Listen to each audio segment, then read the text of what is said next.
सब कुछ मिला और मिला नहीं कोई। सूतदारा और लक्ष्मी पापी जन के घर में भी हो। सूतदारा और लक्ष्मी पापी जन के घर में भी हो।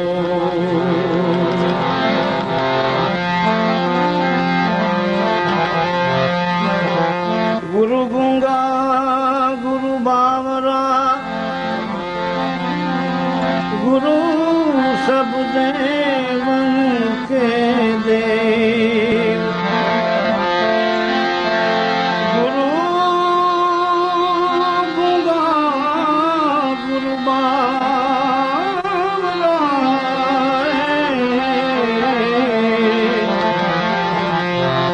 गुरु सब देवन के दे। जो तू शिष्य शाणा है तो तू कर सदगुरु की सेव।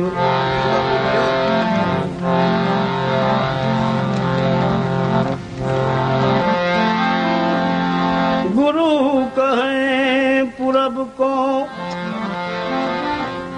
तो चेला पश्चिम जाए। कहे कबीर वो अचंबा कब मिलेंगे आए।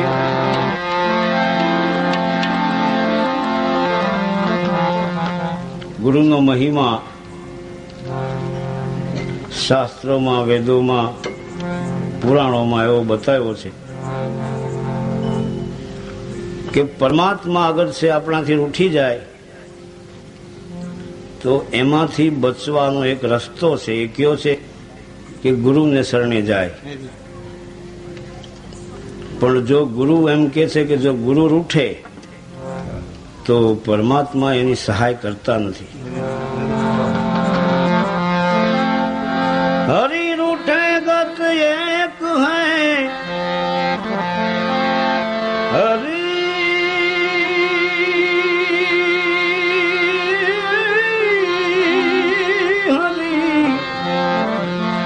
हरि रूठे तो गत एक है के गुरु चरण में जाए।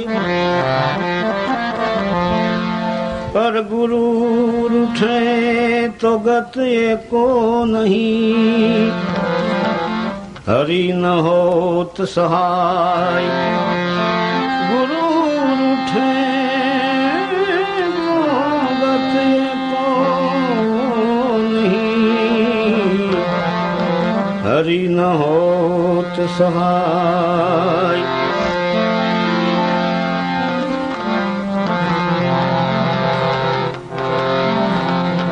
આ ગુરુ શિષ્યનો જે સંબંધ છે એ સતનો નાતો છે। જે વ્યવહારિક સંબંધ છે એવો સંબંધ નથી ગુરુ સાથે। સતનો નાતો શબ્દનો નાતો છે। એટલે શબ્દથી આ જીવ ગુરુના ચરણમાં બંધાય છે અને શબ્દથી મુક્ત થાય છે। શબ્દ ગ્રહે સોઈ મર્દ હૈ મેરી સબ સંસાર। શબ્દને જે ગ્રહણ કરે એને જ શાસ્ત્રોએ સાચો મર્દ કીધો છે। બાકી મેરી નામ બધો સંસાર સ્ત્રી રૂપી છે। शब्द के मारे मर गए शब्दे छोड़ा राज। जेड़े जेड़े शब्द विचारिया एना सुधरी गया काज। आ काज सुधारवाने माटे सत्कर्मो बताव्या छे। एवा अपनी कदरदान मांडवीनी जनताने एक शुभ समाचार आपवा छे।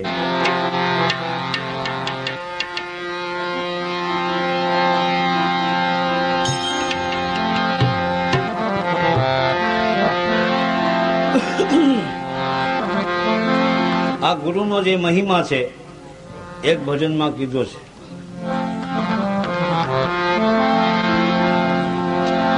કે ગુરુજી વિનાના જ્ઞાન તમને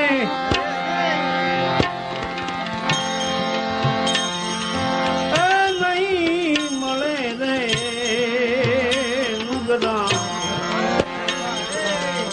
નહીં ચડે નિર્વાણ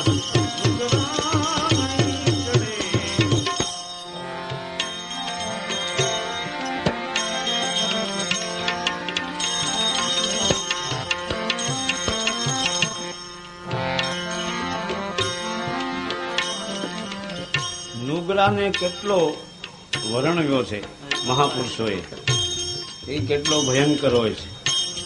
એના કરતા બીજા પાપી સારા કીધા છે. પાપી અમને 50 મળજો, પણ ઓલો નુગરો ન મળજો એક. અમને નુગરો ન મળજો, પાપી અમને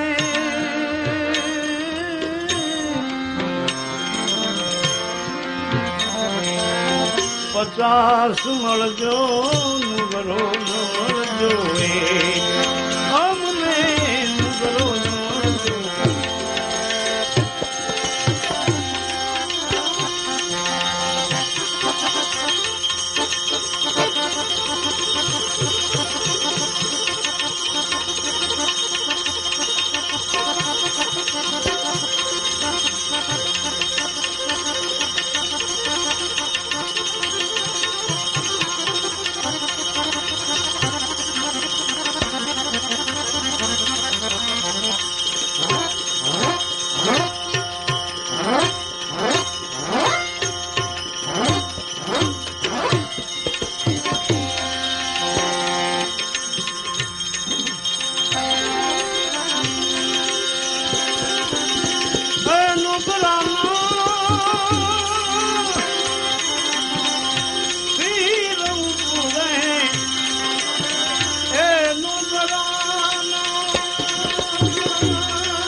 લખ 84 નો લેખ ચડે.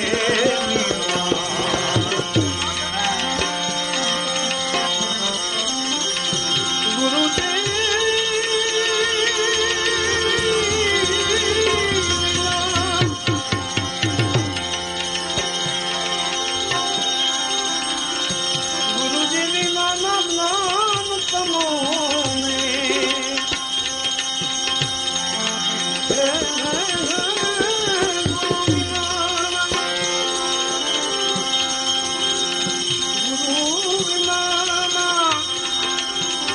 જ્ઞાન તમને નહીં મળે રે.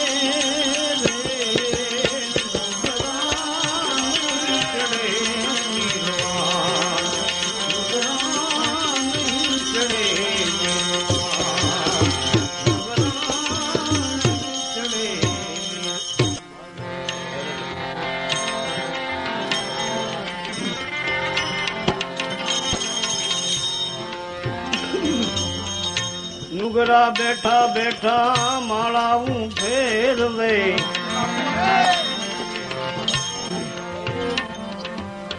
નુગરા ભલે દેવે દાન.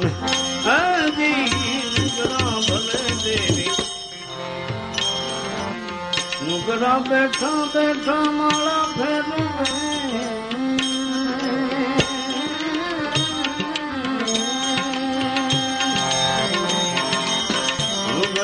ભલે દેવે નામ. હજી નુગરા ભલે દેવે.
કરોડો રૂપિયાનું દાન સંતો એમ કે છે મહાપુરુષો કે નુગરા લઈને દાન જો કરે તો ગુરુ વિના બધું નિષ્ફળ જાશે. ગુરુ વિના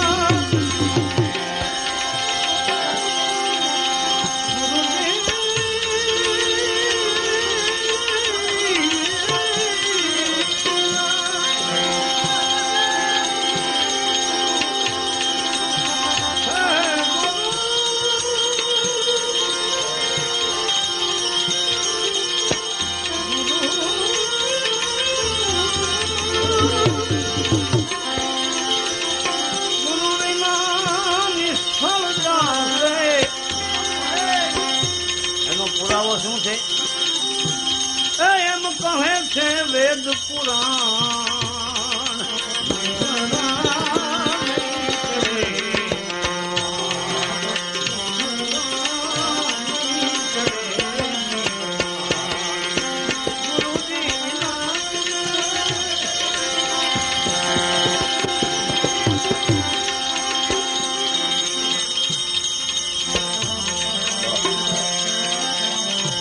ગુરુ તેલા કી એકી ધારા દેહ ધર્યા છે ન્યારા ન્યારા. ગુરુ તેલા કી એકી ધારા દેહ ધર્યા છે ન્યારા ન્યારા. સર્જે તો કોઈ સર્જનહારા ને મસ્ત રામ તો સબસે ન્યારા.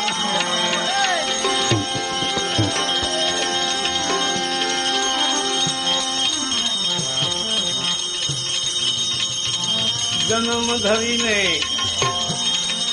એ તો ચાલિયા એને લાગી હરીથી લે.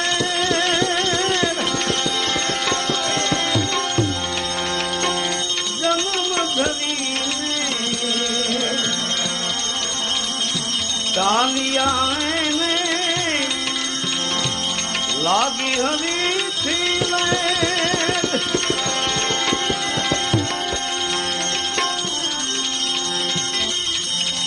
આ તો બહુ જાહેર વાત છે, એની પાછળ જબરદસ્ત મોટો ઇતિહાસ છે. ભગવાન શંકર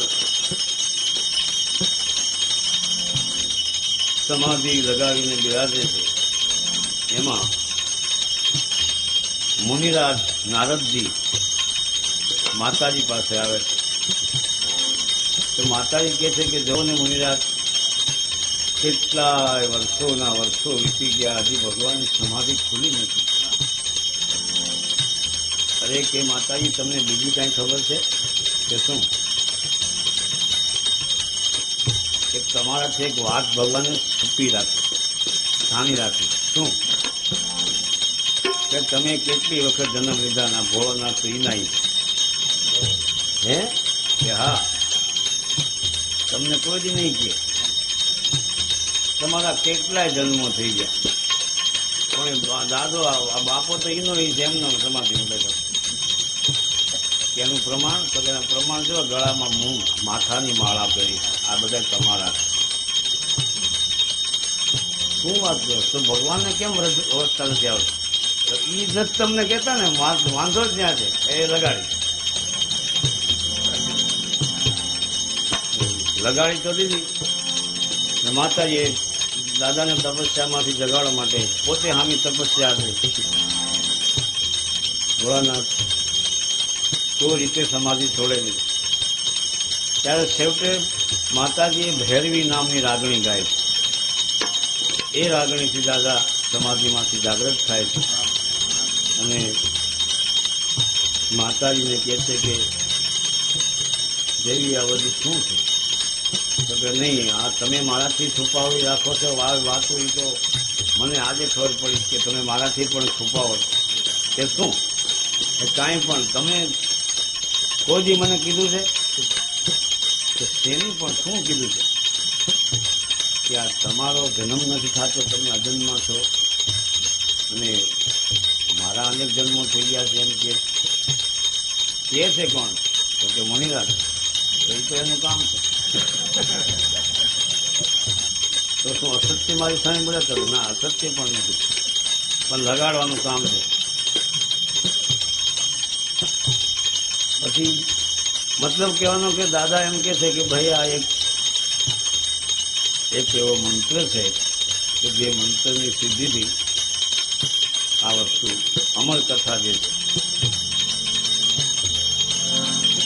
उत्तराखंड में लगा के आसन बैठे थे कैलाशपति. તો આ કથા મને સંભળાવો. માતાજી હટ પકડી કે ભાઈ આ કથા ન સંભળવાય. તો કે ના, ગમે એમ થાય, મારી કથા સાંભળવી. તો એ કથા સંભળાવવા માટે ભગવાન કે મારે આખું જે આ જગત છે એનું વિસર્જન કરી નાખવું પડે, કોઈ સાંભળી ન જાય એટલા માટે. તો કે એને બધાને સમાધિસ્થ કરી દીધું આખું જગત. એક પીપળાના ઝાડનું પોલ હતી, એમાં એક પોપટનું ઈંડું હતું, બચ્ચું નહોતું, ઈંડું હતું. એ આ કથા ભગવાન કે હું કથા સંભળાવું, તમારે હોંકારો દેવાનો. તો કે ભલે. કથા શરૂ કરી ભોળાનાથ. માતાજી હોંકારો દેવા માંડે. હોંકારો દેતા દેતા દેતા માતાજીને ઊંઘ આવી ગઈ.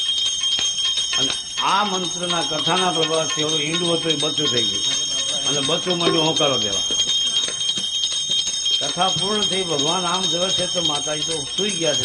તો કે આ હોંકારો દેવા વાળો કોણ છે? જ્યાં જવે છે પોપટનું બચ્ચું, ભગવાન એની પાછળ પડે છે. મંત્રનો પ્રભાવ જોયો. બચ્ચું ઉડે છે, પાછળ ભોળાનાથ. ઉડતા ઉડતા એમ કે છે કે એ બચ્ચામાં એટલી શક્તિ આવી ગઈ હતી કે વેદ વ્યાસને ઘરેથી જે માતાજી હતા એ કાંઈ કામ કરી રહ્યા હતા અને એમને આપણે જેને બગાસું આવ્યું એમ કે ને ઉભા થયું, એને ખાવાનું મસર થઈને અંદર વ્યા ગયા. એમાંથી સુખદેવજીની ઉત્પત્તિ. આ સુખદેવજી 12 વર્ષ સુધી જન્મ ધારણ ન કર્યો. ભોળાનાથ ત્યાં ઉભા છે કે બહાર નીકળ. એ તારી માતાજીને દુઃખ નહીં થતું હોય? તો કે મારી માતાજીને પૂછજો, હું સુખ દેણ છું દુઃખ દેણ. પણ તમારી આ માયા છે એને આંખના પલકારા જેટલું તમારી આ માયાને હંકેલ લ્યો તો હું જન્મ ધારણ કરું. એ જન્મ હંકેલ લે છે ભગવાન માયા. અને સુખદેવજી જન્મ ધારણ 12 વર્ષની ઉંમર જેવું શરીર કરીને જન્મ ધારણ કરે છે. અને ઓર લાગેલો હોય ને એ ઓર ખંભેલીને હાલી નીકળે. જન્મ ધરીને ચાલિયા એને લાગી હરીથી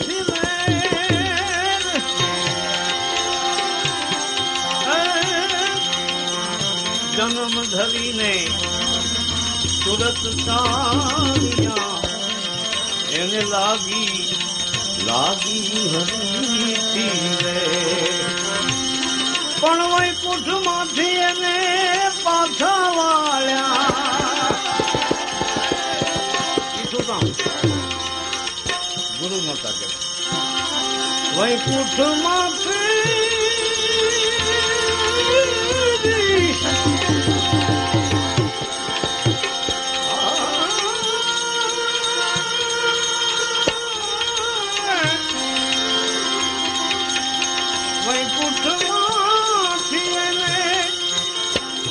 પાછા વાળ્યા.